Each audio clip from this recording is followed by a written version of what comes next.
पुरी पौर संस्था मारुतिनगर उन्नयन परिषद जिला सीनियर सिटीजेन फोरम मिलित आनुकूल्य मारुतिनगर कल्याण मंडप ठार उत्कल दिवस पालित हो जाइए। आयोजित कार्यक्रम में अध्यक्षता करथिले परिषदर सभापति गोलक चंद्र जेना।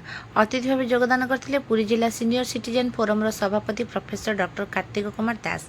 से कहले भाषा भित्तिक प्रदेश 1936 मसीहा एप्रिल 1 रे गठित होइतिला। तार पुरुधा थिले उत्कलकर मधुसूदन दास। ओडिया भाषा शास्त्रीय मान्यता पाई सारी।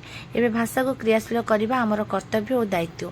अन्यतम अतिथि भाव प्रोफेसर हेमेन्द्रनाथ बेहेरा, प्राक्तन युग्म निर्देशक संतोष कुमार महांती, सांबादिक लक्ष्मीनारायण पट्टनायक, पौर संस्था सानिटारी एक्सपोर्ट सौभाग्य लक्ष्मी जेना, पौर संस्था जमादार रजनीकांत मंगराज प्रमुख अतिथि भाव जोगदे ओडिशा दिवसर महत्व उपर आलोचना करथिले।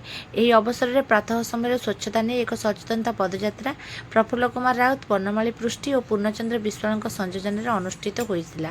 कार्यक्रम परिचालन सहयोग करथिले नृसिंहचरण प्रधान, गणेश्वर मल्लिक, प्रफुल्ल चंद्र नायक, फकीर बेहेरा, बनमाली पायक राय और AK साहाणी प्रमुख।